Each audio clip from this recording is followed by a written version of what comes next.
여러분은 여러분의 몸을 얼마나 귀하게 여기고 있습니까? 여러분의 몸은 얼마나 소중한 가치가 있다고 생각을 합니까? 만일 장기 기증을 받아야 할 사람에게 이러한 질문을 던진다면 건강한 몸은 말로 다 할 수 없을 만큼 귀하다고 말하게 될 것입니다.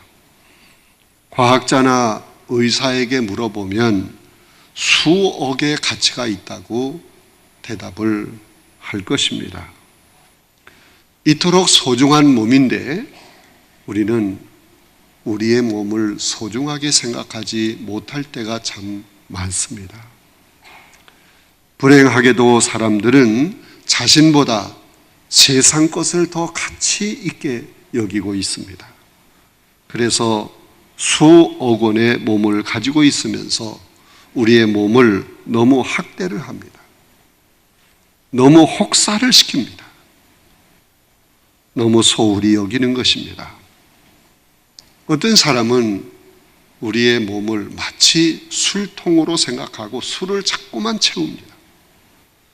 또한 연기를 내뿜는 굴뚝으로 사용하는 사람들도 많이 있습니다.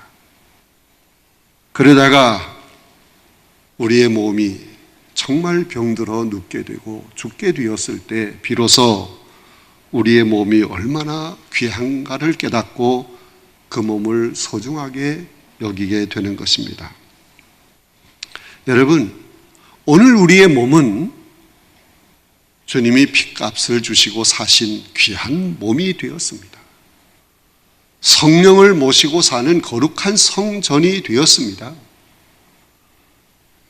오늘 우리의 몸은 내 것이 아닙니다. 주님의 것입니다. 너무도 소중한 것입니다. 그러므로 우리의 육신의 건강도 잘 챙겨야 하는 것입니다. 요즘 텔레비전에서 건강에 대한 정보를 많이 제공하고 있습니다. 그 제공되는 건강의 정보를 몇 가지 말씀을 드린다면 아무리 바빠도 매일같이 운동을 게을리해서는 안 된다. 또 과일이나 채소와 같은 이런 음식을 더 많이 먹어야 한다.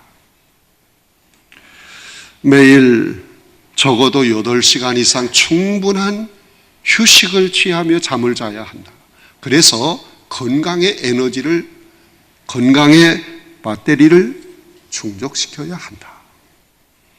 최상의 컨디션을 유지하는 것이 중요하다. 등등 여러 가지 이야기를 합니다. 그런데 아무리 최상의 컨디션을 유지하며 건강한 몸으로 산다고 할지라도 사람은 절대로 혼자 살 수 없어요. 유명한 아리스토텔레스가 한 말이 무엇입니까? 인간은 사회적 동물이다 하는 말을 했습니다. 절대 혼자 살 수 없다는 것입니다. 오늘날과 같은 다원화된 산업 사회에서는 특별히 혼자 살 수 없어요. 더불어 협력하며 살아야 합니다.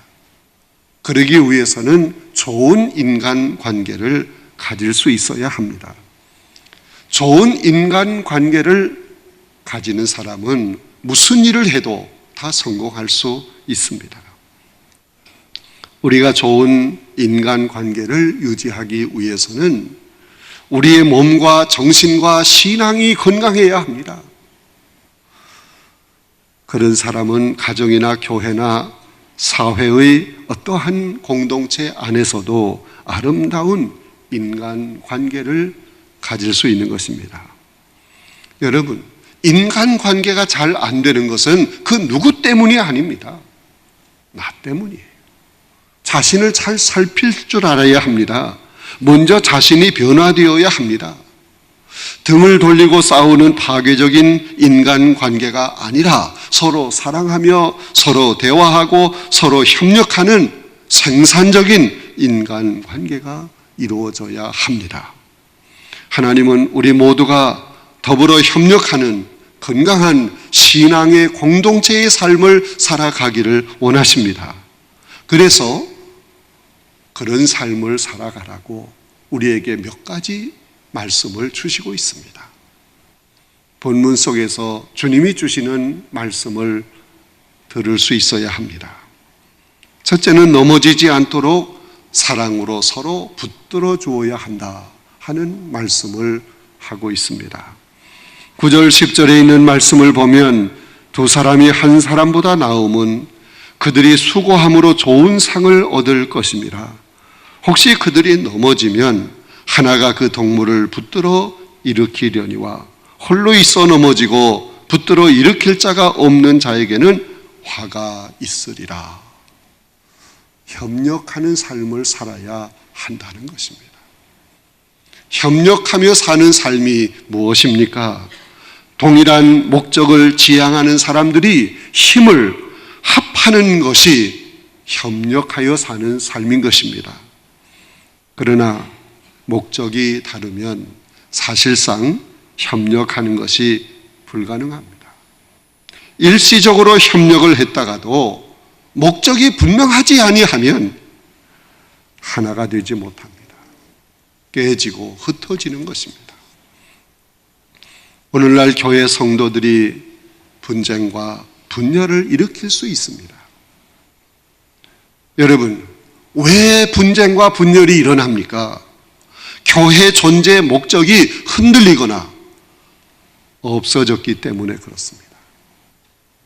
성도 여러분, 교회의 존재 목적이 무엇입니까? 예수 그리스도의 십자가의 복음을 전하는 것입니다. 열심히 전도하는 것입니다. 죽어가는 영혼을 살리는 일입니다. 이 땅의 하나님 나라를 확장하는 것입니다. 이러한 분명한 목적이 있을 때 어떠한 어려움이나 박해가 우리에게 도전해 와도 절대로 신앙이 흔들리지 않습니다. 죽음도 두려워하지 않게 되는 것입니다.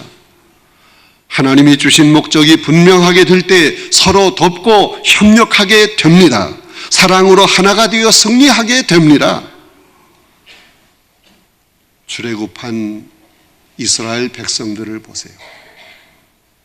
그들에게는 하나님이 주신 분명한 목적이 있었습니다.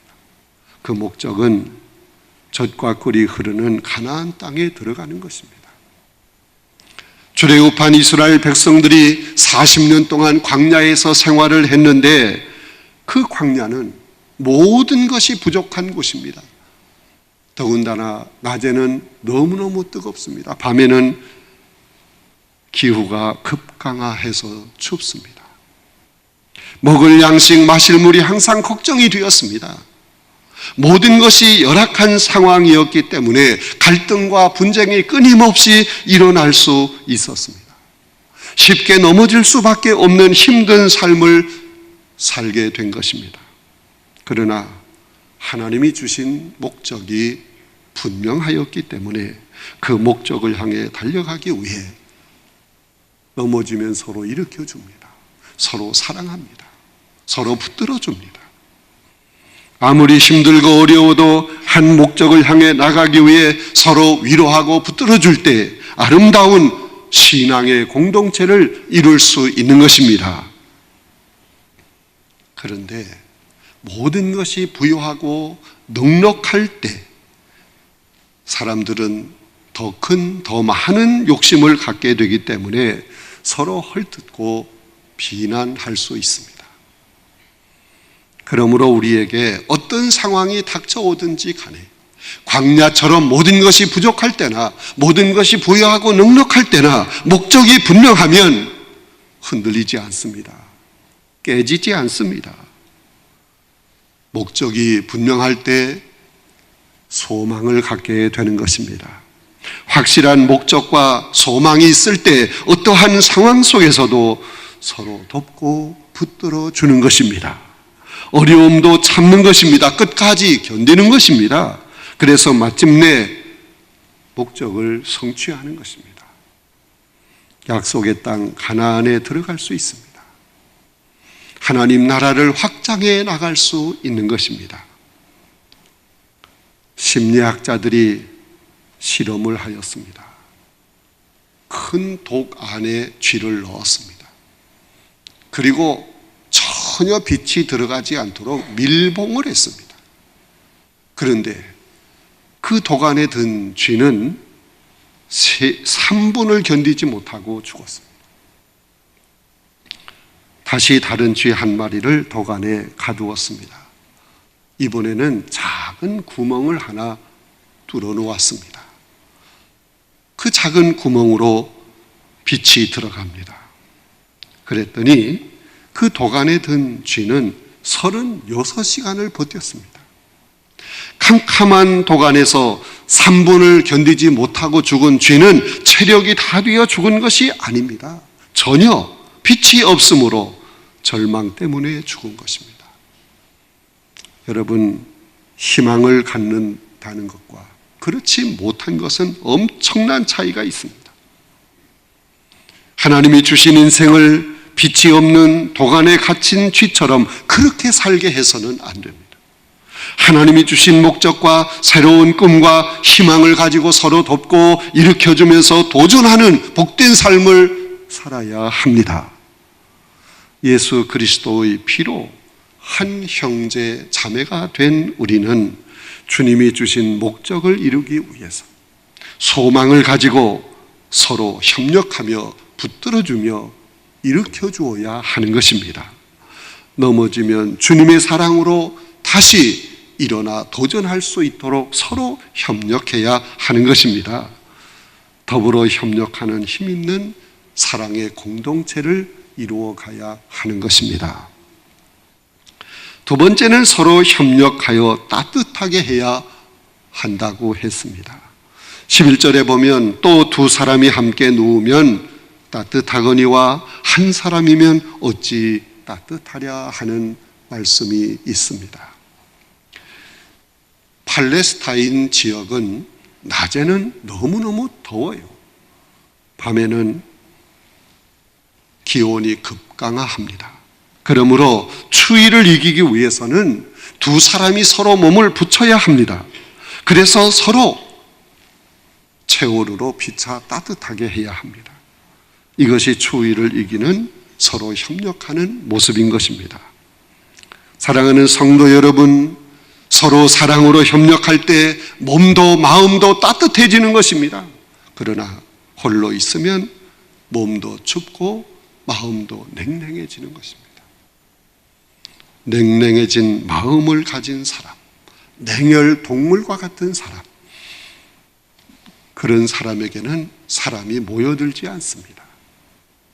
함께 있던 사람들도 하나 둘씩 다 떠나가 버리고 맙니다.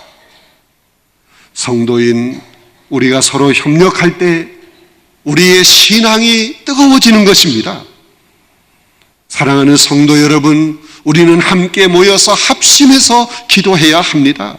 함께 모여 예배하고 봉사해야 합니다. 그럴 때 감사의 눈물이 생기고 감동이 생기고 긍휼히 여기는 마음이 생기는 것입니다.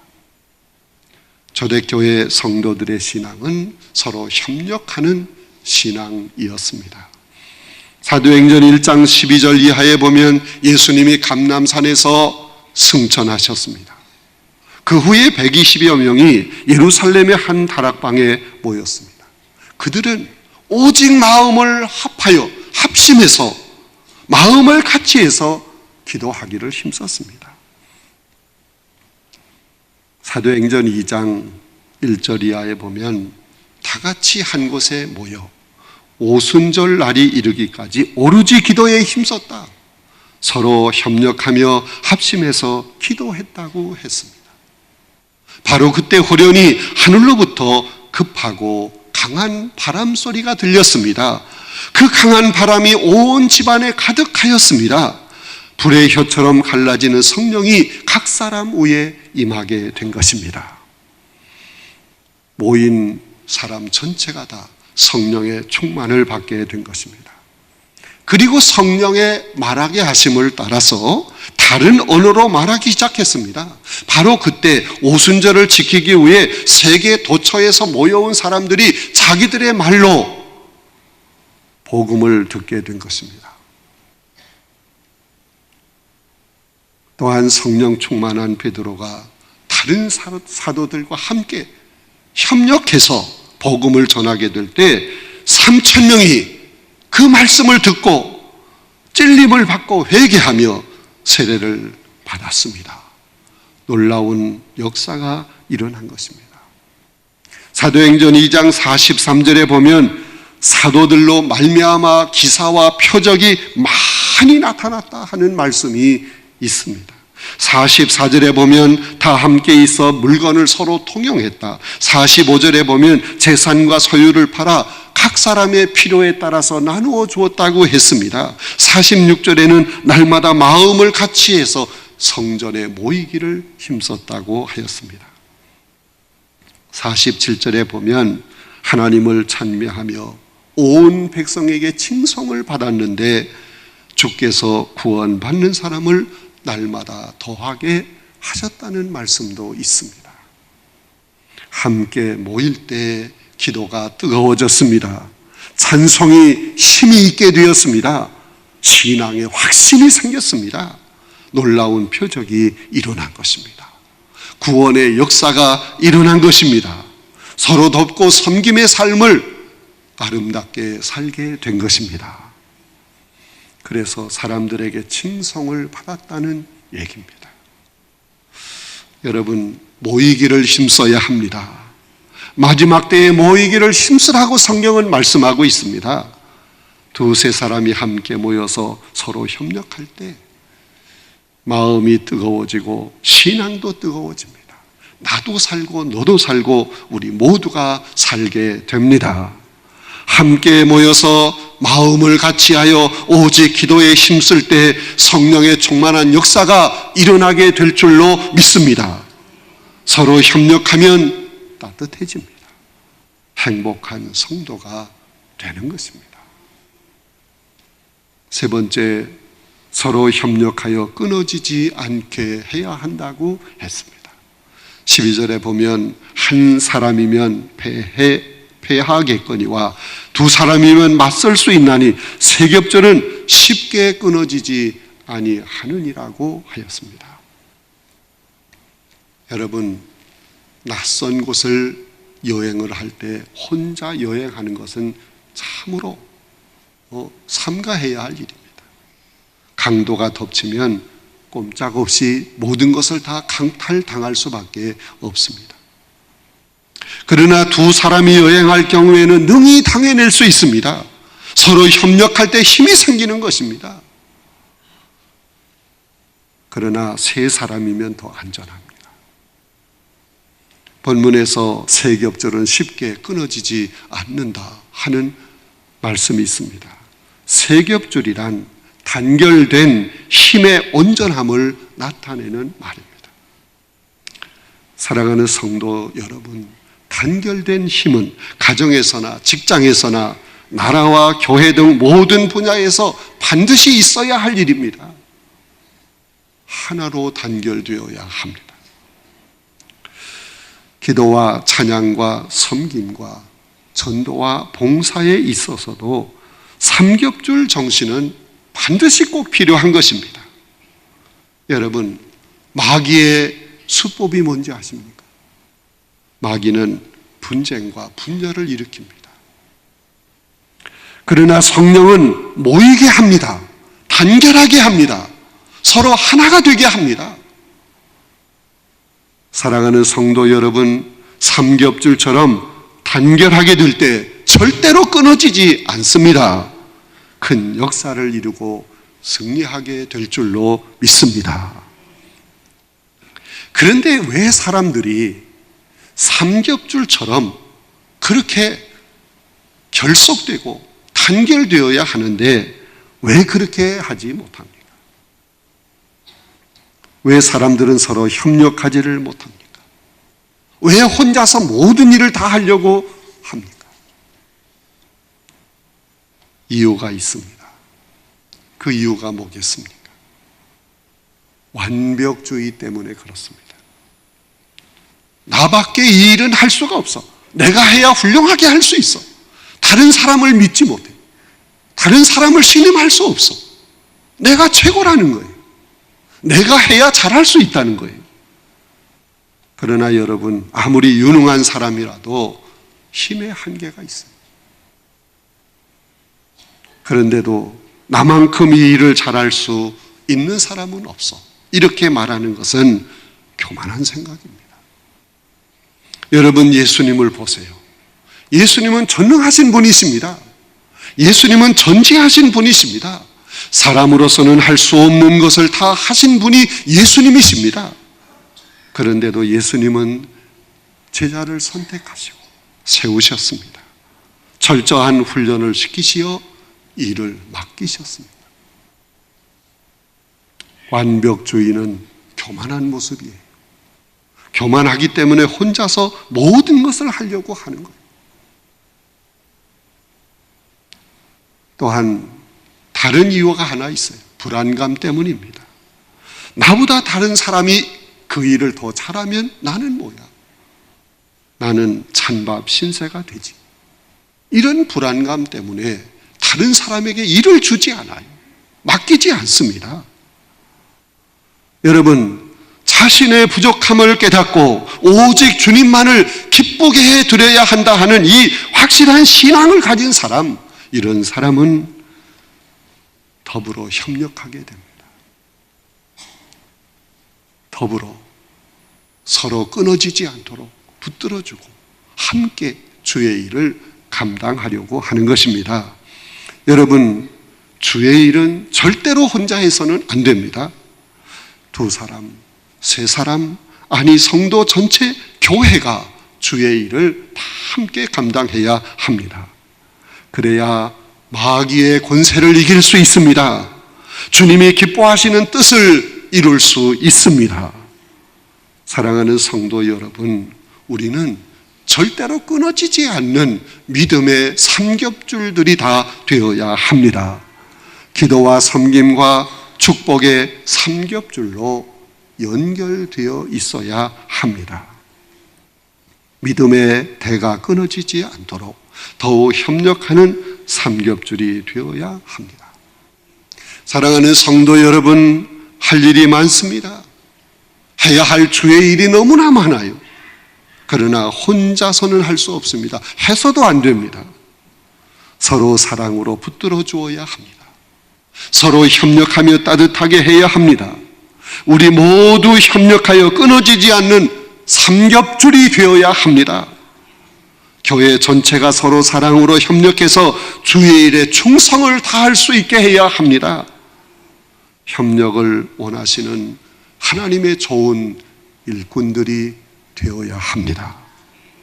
하나님은 그런 교회, 그런 성도를 귀하게 여기시고 그 앞길을 열어주시고 그를 크게 들어 사용하실 줄로 믿습니다. 하나님이 기뻐하시는 서로 협력하는, 서로 붙들어주는, 서로 사랑을 나누어 뜨겁게 하는 믿음의 삼겹줄들이 다 되시기를 간절히 바랍니다.